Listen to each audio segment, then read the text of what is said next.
Olá pessoal, sou Eduarda, professora de Biologia. O tema da nossa aula de hoje é classificação dos seres vivos e nela veremos como é que se estabelece a classificação e organização dos diversos grupos de seres vivos e qual a importância para o estudo da biodiversidade. A gente sabe que existe uma diversidade de formas, né? diferentes formas de vidas. Todos esses animais representados nessa imagem, a gente consegue perceber, né, morfologicamente a diferença tanto no seu habitat como na sua estrutura corporal. Todos esses animais com hábitos de vida diferentes, genética diferente, e a gente tem uma diversidade de formas. E como seria possível para os biólogos agrupar, né, e estudar, na verdade, animais tão distintos e com a grande quantidade, né, disponível que a gente tem? Como seria possível se a gente não tivesse uma classificação e uma organização por grupo, através da sua estrutura morfológica, da sua genética, dos seus aspectos fisiológicos, reprodutivos, né? Então, por isso que é tão importante que a gente tenha uma classificação e uma organização, justamente para facilitar o estudo das diferentes formas de vidas disponíveis, né? Então, começando a falar um pouco sobre isso, a gente tem um ramo da biologia responsável para fazer essa sistematização, essa classificação, que é a taxonomia. Taxis, que vem do latim ordem, né, e nomo vem de lei, já diz muito pra gente. Taxonomia, ordem e lei. Né? Então, já quer dizer que é uma área onde vai ordenar diferentes grupos, né, vai manter uma ordem ali, na questão da classificação. Ela vai ordenar. Então, em conceito, a gente tem uma parte da biologia responsável por identificar, nomear e classificar os seres vivos de acordo com seu grau de parentesco. Dentro da taxonomia, os biólogos eles vão nomear os seres vivos de acordo com os critérios estabelecidos, né? Aspectos morfológicos, genéticos, fisiológicos, reprodutivos. Mas dentro da taxonomia a gente tem uma parte que é chamada de filogenia. Não vamos focar nessa parte, né? Porque é o conteúdo para aulas posteriores, porque é através desses estudos filogenéticos que é, no caso, a história evolutiva dos grupos taxonômicos, que vai ser a filogenia. E é através dessa filogenia, por exemplo, que vai nortear a taxonomia muitas das vezes para que tenha essa classificação. Né? Então, nós não vamos focar na filogenia agora. Só falei na filogenia para explicar um pouco da questão do grau de parentesco, porque a gente sabe que os diversos grupos de seres vivos eles vão ter uma história evolutiva, né? E vão se desenvolvendo ao longo dos anos, ao longo do tempo. E então, às vezes a gente precisa fazer um estudo na questão molecular, na questão genética, né, para ver o grau de parentesco. Quem é parente de quem é mais parecido com quem geneticamente, enfim. Mas isso é conteúdo para aula posterior. Mas basicamente, taxonomia é o ordenamento, né? É a responsável por fazer essa sistematização e classificação dos organismos.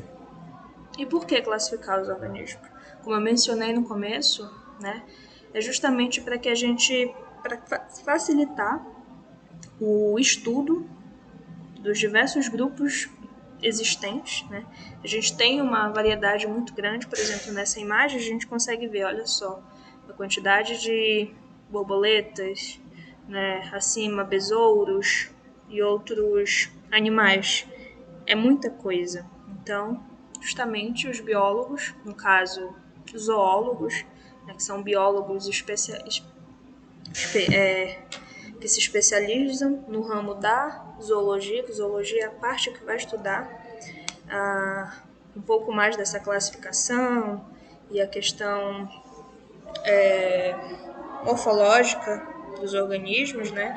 Então, o trabalho dos zoólogos é justamente fazer essa sistematização. Então, olha a quantidade de organismos disponíveis, né, de animais aí numa sala. Então, imagina se não tivesse um ordenamento. Como seria difícil encontrar, nomear, estudar, se não tivessem essa organização, né?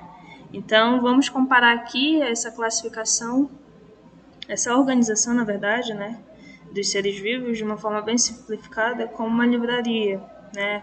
Nessa livraria a gente encontra livros, revistas, CDs, DVDs, filmes, e geralmente nesses locais os produtos eles são divididos por setores, e onde os critérios vão aumentando na medida da organização, né? Então, na parte de literatura, por exemplo, é um espaço para livros de diversos gêneros. A gente vai encontrar revistas, HQs, mangás. Já na música a gente vai ter um espaço para CD, DVD, vinil e assim por diante, né? E todos esses subprodutos eles vão estar em uma categoria mais ampla, que vai adotando critérios e ficando mais específicas. Então, os biólogos eles buscam entender as relações filogenéticas, ou seja, né, quais os parentescos entre as espécies, justamente agrupando eles de acordo com essa relação evolutiva, né, que a gente vai chamar de características homólogas. Mas isso é conteúdo mais para frente também. Eu só estou adiantando aqui na nossa aula, mas a gente vai falar disso mais para frente. Então, por exemplo, os humanos eles sempre buscaram, né, sentiram essa necessidade de agrupar os organismos da natureza. Antes da existência de um sistema mais específico, por exemplo, várias culturas já empregavam uma classificação mais utilitária. Quais animais eram peçonhentos, quais frutas e plantas eram comestíveis, quais animais eram encontrados na água, na terra, no mar. E isso, quem começou com essa classificação, né, por exemplo, a gente pode citar o filósofo grego Aristóteles, que também foi um naturalista, né, e um dos primeiros a classificar os organismos com base em suas similaridades estruturais. Então ele fazia uma divisão de plantas e animais, por exemplo, em aquícolas, terrícolas, aerícolas, né, que no caso seriam plantas da água, da terra, do ar. Então já tinha essa sistematização, só que de uma forma mais simples, não como a que a gente conhece hoje, né? Mas imagina, os seres humanos antes desse sistema mais específico precisavam saber, né, quais as plantas que eles poderiam comer, né? Quais os animais tinham peçonha ou não, né? Quais eram perigosos. Então a gente tinha essa classificação, né, e sempre sentiu essa necessidade, mas de uma forma mais simples. Então, como eu havia citado um pouquinho anteriormente, né, os biólogos eles procuram entender essas relações filogenéticas, né, e quais os graus de parentesco entre as espécies, por exemplo.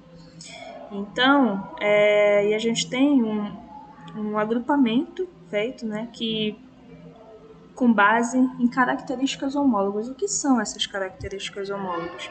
Basicamente, são características similares em organismos diferentes herdados de um ancestral comum que também tinha essa característica. Então, a gente pode falar aqui de uma característica similar, por exemplo, em organismos diferentes. Um exemplo é os tetrápodes. O que são esses animais tetrápodes? São animais com 4 membros, né?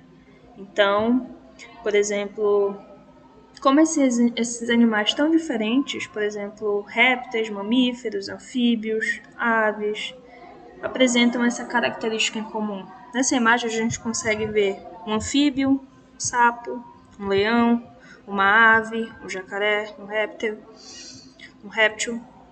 Então, como esses animais tão diferentes, em hábitos de vida diferentes, em estruturas corporais diferentes, como eles possuem, né, essa característica similar, né? Então, justamente por isso, porque lá no passado, eles tiveram um ancestral comum que era a tetrápode, né? Então, tinha um ancestral comum, aí foram se diferenciando ao longo da história, né, ao longo do tempo, e isso é um processo que acontece em muito tempo mesmo. Não é 1 ano, 2 anos, né? É muito tempo mesmo. Então, é uma coisa muito mais complexa, né? Então, os animais eles vão se diferenciando e vão mantendo essa característica, no caso, os tetrápodes. É um exemplo para a gente de homologia. E como classificar os organismos? Né? Como é que acontece essa classificação? É basicamente quem propôs, né, essa classificação como a que a gente conhece hoje, e foi um marco na história da biologia, né, porque justamente a classificação que Linneu propôs no século XVIII é a base para a classificação que a gente utiliza hoje. Claro que não é exatamente igual, porque tivemos modificações, fomos inserindo novas categorias, né? Mas a base que Linneu nos forneceu é a classificação que utilizamos hoje para classificar os seres vivos. Então, apenas 2 milênios depois, surgiu o primeiro sistema taxonômico unificado, com um trabalho do Linneu, né, que propôs o mais conhecido sistema de classificação dos seres vivos. Ele criou o que a gente chama de sistemática clássica, que vai utilizar de todas as características observadas em determinado organismo para classificar ele, né, dentro de categorias taxonômicas organizadas, e isso sempre seguindo uma hierarquia. E nessa sistemática clássica, a lógica é utilizar de características observadas nos organismos e para tentar classificar dentro dessas categorias taxonômicas que são obrigatórias, que são as 7. Não, são 7 categorias taxonômicas obrigatórias que vai seguir uma hierarquia, que vai sempre da mais abrangente para a mais específica.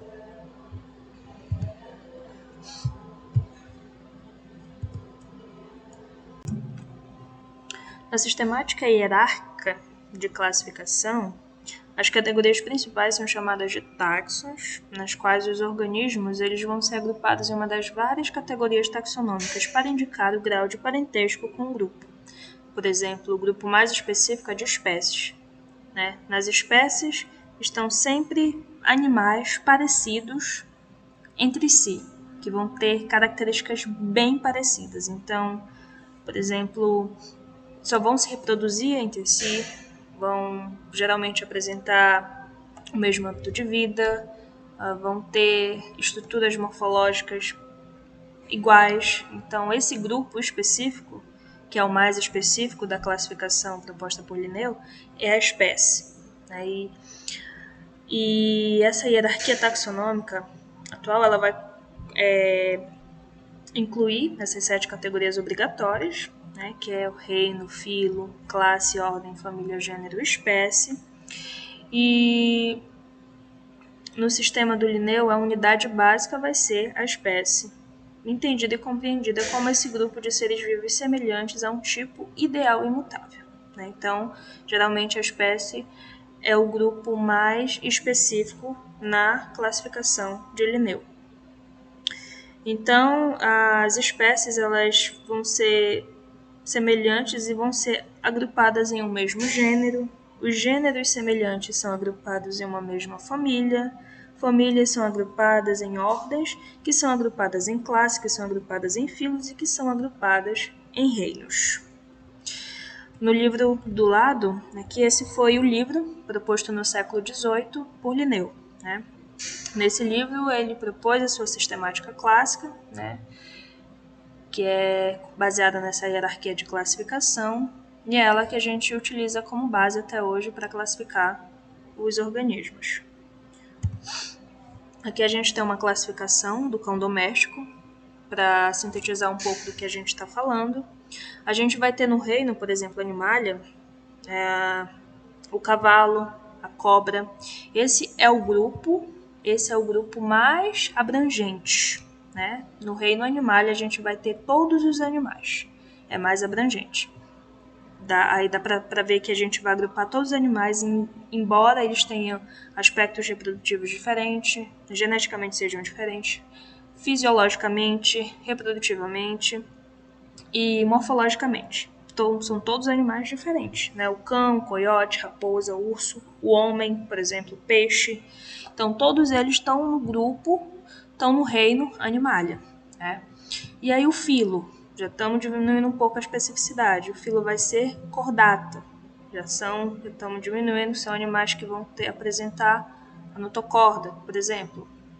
Subfilo, pronto. Subfilo já vamos para vertebrata, né? Que são os animais que possuem coluna vertebral. Aqui para classe mamália, por exemplo, são todos os mamíferos, animais que vão apresentar glândulas que produzem o leite para alimentar a sua cria, digamos assim. Então, pronto, vai ser classe mamália. Na ordem, carnívora. Todos esses animais aqui são carnívoros. A família vai ser canídea. Especificamos um pouco mais esse grupo. Já são um pouco mais aparentados, né, como a gente falou. Já vão ter um grau de parentesco muito maior. Vamos para o gênero, muito mais aparentados. E para a espécie, né, já vamos ter aqui só organismos parecidos, né? O cão, os organismos parecidos vão estar na mesma espécie, então eles vão poder se reproduzir entre si, vão apresentar características morfológicas iguais, reprodutivas, fisiológicas, genéticas. Então, o grupo mais específico vai ser esse aqui, onde tem a espécie. A espécie é um grupo de populações naturais, efetivo ou potencialmente capazes de intercruzar-se e isoladas reprodutivamente de outros grupos semelhantes. Aqui eu coloquei os conceitos de espécie, gênero e taxo para dar uma facilitada na hora de revisar o conteúdo, né? Mas basicamente é o que a gente já falou, vem falando durante a aula, né?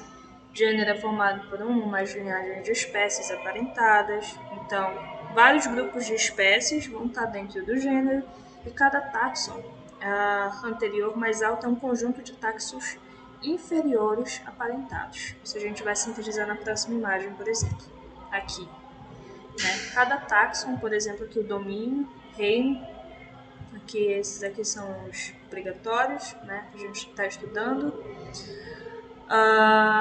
E são esses aqui. No caso, reino vai abranger filo, né? Filo vai abranger a classe vai abranger a ordem, a família vai abranger o gênero e o gênero vai abranger várias espécies. Então, você está vendo? Vocês estão vendo aqui, por exemplo, cada taxon anterior mais alto é um conjunto de taxons inferiores aparentados. Então, aqui na família vai ter vai ter o gênero, né? E dentro desse gênero vai ter os taxons mais específicos, que são os grupos de espécies diferentes. Então, por exemplo, aqui na ordem, né? Vamos ter família, aí na família vamos ter o gênero, e dentro do gênero alguns dos grupos de espécies. E dentro da família vamos ter gêneros diferentes, dentro da ordem vamos ter famílias diferentes, né? Dentro da classe vamos ter ordens diferentes, vários grupos de ordens, né? E dentro do filo vamos ter classes de animais diferentes, né? E assim por diante. E dentro dessa proposta de Linneu também, a gente tem a nomenclatura binomial, que é a proposta, né, e as regras estabelecidas por Linneu que são utilizadas até hoje. Né? Essas regras que vão facilitar a comunicação da comunidade científica, né, pois vão ser as mesmas entre pessoas de diferentes nacionalidades e idiomas, né, e vão tornar, assim, o nome universal. Né? Então, a nomenclatura ela é composta de duas partes, sempre, com nomes escritos em latim, né? E geralmente esses nomes em latim eles vão ser grifados quando forem manuscritos. Então, se a gente estivesse em sala, eu escreveria um nome científico no quadro e teria que grifar para justamente destacar, dar o destaque necessário para esse nome. E se for digitado, ele tem que ser em itálico, né? E essa diferenciação é justamente porque esses nomes eles precisam estar destacados. Então, por exemplo, aqui eu digitei em itálico, né? O nome científico tem que ser sempre em itálico. A primeira palavra vai se referir ao gênero e a escrita sempre é com letra inicial maiúscula. Sempre. O gênero tem que começar com letra maiúscula. Já o epíteto específico, que geralmente esse epíteto específico vai indicar alguma característica daquele organismo. Por exemplo, aqui no Homo sapiens, o Homo já vem de homem, né, do latim, e o sapiens vai vir de sábio, né? Justamente o gênero, por exemplo, ao qual pertence a espécie humana é denominado Homo, que vem de homem, e o sapiens, que vem de sábio, né? Então, esse nome, os dois, quer dizer homem sábio, né? Ele designa a espécie humana. E é justamente fazendo a referência ao desenvolvimento do sistema nervoso que possibilitou a capacidade do raciocínio, da linguagem, né, dos seres humanos. Então, a designação da espécie vai ser essa aqui. Então, isso aqui é nomenclatura científica e padrão. O mesmo o Homo sapiens que conhecemos aqui no Brasil é o mesmo que vai ser na Europa, na África. A linguagem é universal, ok? E para complementar aqui, eu trouxe esses dois outros exemplos, né, esses dois outros exemplos de nomes científicos, por exemplo, Felis catus, que quer dizer gato doméstico, e Apis mellifera, que quer dizer a abelha, produtora de mel. Então, essa nomenclatura binomial aqui é extremamente importante, que a gente saiba essas regrinhas simples, né? Sempre começando o gênero com letra maiúscula e o epíteto com letra minúscula. E esses dois, a junção dos dois, vai formar a espécie. Certinho? Então, pessoal, a nossa aula de hoje foi sobre isso, sobre essa classificação, a importância, né, dessa classificação dos grupos de seres vivos baseados nas suas características, a contribuição e relevância da nomenclatura científica para a compreensão dessa realidade da linguagem, né? E na próxima aula a gente já vai passar para essa parte de sistemática filogenética, para a gente compreender um pouco mais sobre o que foi falado aqui na parte de taxonomia, sobre ancestral comum, sobre graus de parentesco e etc. Né? Então, para a gente entender um pouquinho sobre a história evolutiva dos organismos, através de hipóteses, ancestralidade, enfim. Isso são cenas para os próximos capítulos, ok? Muito obrigada para quem ficou comigo até aqui, tá bom? E é isso, pessoal. Até mais.